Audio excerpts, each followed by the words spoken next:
بہت بہت شکریہ. سب سے پہلے تو ایک ڈسکلیمر ہے. آپ لوگوں نے جب انٹروڈیوس کیا تھا تو کہا تھا عالمہ ہوں. ہرگز اسکالر نہیں ہوں, عالمہ نہیں ہوں. ہاں, I have a deep commitment to Islamic teachings and learnings, اور میں اسلامک لا کی ٹیچر ہوں, مگر میں آئی ایم ناٹ این عالم جس طرح یہ فاضل علماء ادھر بیٹھے ہیں. میں اس طرح سے نہیں ہوں. دوسری ایک بہت امپورٹنٹ پوائنٹ, بار بار آپ لوگوں نے سنا ہوگا گفتگو کے دوران کہ جولائی کے مہینے میں کاؤنسل آف اسلامک آئیڈیالوجی میں ایک پاپولیشن کاؤنسل کے ساتھ مل کر ایک کنسلٹیشن کی تھی, اور ہم بار بار توازن کا بھی لفظ استعمال کر رہے ہیں. چھوٹی سی میں ایک سجیشن کے طور پہ بات کر رہی ہوں کہ اس کنسلٹیشن میں بھی موجود تھی. اس کمرے میں بچہ زچہ پریگننسی کے ایشوز ڈسکس کرنے کے لیے 47 مرد اور 3 خواتین تھیں. So this I think needs to be rectified. Women's representation is extremely important. میں آپ نے قرآن اور سنت کی روشنی میں عورت کا مقام جو ہے ایکسٹریملی امپورٹنٹ. تو اس سے پہلے کہ ہم بات کریں کہ بیوی کا کیا رول اور فنکشن اور مقام ہے, میں ایک آیت ادھر کوٹ کرنا چاہتی ہوں. زیادہ وقت نہیں ہے تو ڈیٹیل میں نہیں جاؤں گی. یہ آیت 9 ہجری میں towards the end of Rasulullah sallallahu alaihi wasallam's life, this ayat was revealed, and it is supposed to be the last ayat on gender relations. سورہ توبہ کی آیت ہے جی, آیت نمبر 71, والمؤمنون والمؤمنات بعضهم اولیاء بعض, کہ مومن مرد اور مومن عورتیں ایک دوسرے کے allies ہیں. This is the Quranic model of intergender relations in society. معاشرتی لیول پہ آپ ایک دوسرے کے ایلائز ہیں, ایک دوسرے کے گارڈینز ہیں, حتیٰ کہ اردو کے ترجمے میں رفیق اور مددگار کا لفظ استعمال کیا گیا ہے. اب یہی لوگ جب ازواجی تعلقات میں منسلک ہوتے ہیں تو سورہ بقرہ کی مشہور آیت ہے وَلَهُنَّ مِثْلُ الَّذِي عَلَيْهِنَّ بِالْمَعْرُوفِ, and for women are rights over men similar to those of men over women. اور ہنّا لباس لکم وانتم لباس لہن, اور بہت ساری ایسی آیات ہیں.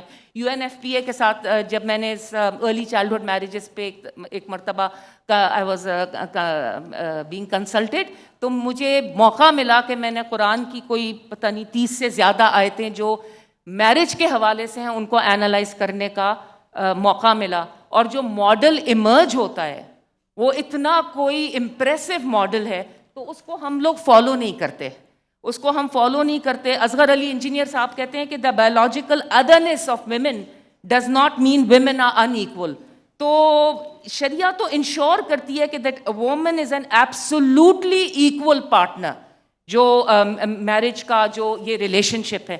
اب آتے ہیں میرج کے اندر جو ایک بہت ہی امپورٹنٹ کمپوننٹ ہے چائلڈ بیئرنگ کا اور فیملی پلاننگ کا, اس کی طرف اب میں اسٹریٹ آنا چاہتی ہوں.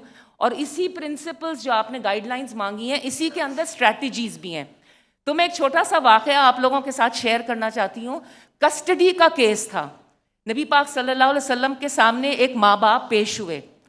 جو باپ تھا اس کا آرگیومنٹ سنیں. باپ نے آرگیو کیا کہ this child has come from my lines, therefore this child should belong to me. Divorce case. جو خاتون کی آرگیومنٹ تھا, جو ماں کا آرگیومنٹ تھا, میں آج تک وہ میرے کانوں میں گونجتا ہے. اور میں نے اس کو ایک I think I was on a flight when I read this.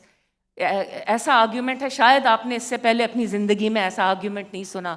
انہوں نے نبی پاک صلی اللہ علیہ وسلم کے سامنے یہ کہا, شی سیڈ ہی کیریڈ ہم لائٹلی اینڈ ڈیلیورڈ ہم ان پیشن, آئی کیریڈ ہم as a burden and delivered him in pain.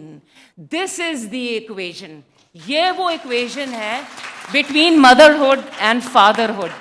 So جو deliver کر رہا ہے اور carry کر رہا ہے as a burden اور deliver کر رہا ہے as in pain, وہ main stakeholder ہے یا father. یہ اسلامی تعلیمات میں یہ تمام چیزیں implicit ہیں. اب let's take our پروجیکٹ, یہ جو ہمارا مشن ہے یا ہم چاہتے ہیں کہ توازن پیدا ہو آؤٹ آف دا کنفائنز آف فقہ اینڈ برنگ اٹ الائیو.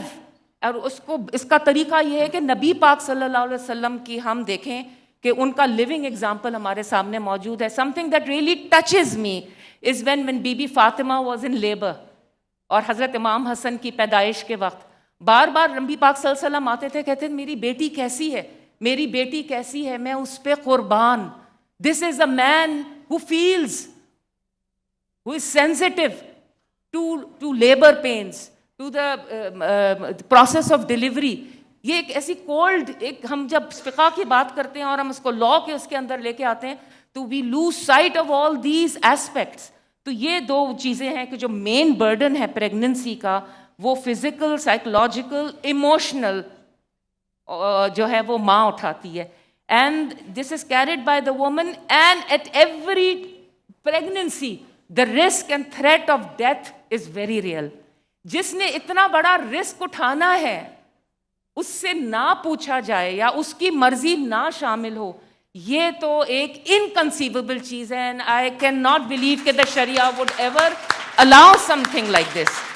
دیکھیں قرآن کی آیت ہے اعدلوا هو اقرب للتقوی, عدل کرو وہ تقوی سے قریب ترین ہے. اس میں کہاں سے آئے گا عدل؟ if a woman is if a pregnancy is forced upon a woman, جو کہ ہوتا ہے. انیمیا ہماری خواتین میں ہے, پروٹین ڈیفیشنسی ہماری خواتین میں ہے. اس کے بعد imagine multiple pregnancies, what are we doing? اور یہ مقاصد شریعہ کے ساتھ بہت بڑا کولیشن کورس ہے کہ اس طرح سے اس چیز کو دیکھا جائے. میں ایک اور بہت امپورٹنٹ چیز, اور یہ قبلہ صاحب نے بہت اچھا بتایا کہ کس طرح ہم نے ان چیزوں کو پروپیگیٹ کرنا ہے. آپ نے مساجد کی بات کی, سر عبد الخبیر آزاد صاحب نے.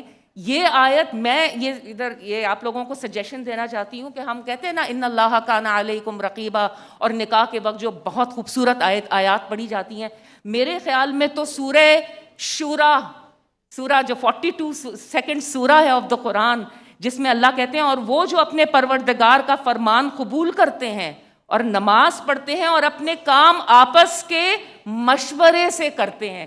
سو مشورہ is a cardinal principle in all relationships in Islam, at the societal level, at the parliamentary level. اب میں کیا کہوں, جس طرح سے 26ویں اور 27ویں amendments پاس ہوئی ہیں without any consultation, مطلب ٹھیک ہے چلیں, I know we don't want to keep it political, but I could not resist that, I'm sorry. مگر یہ کہ بہت ضروری ہے, کنسلٹیشن کے بغیر سوسائٹیز چل نہیں سکتی.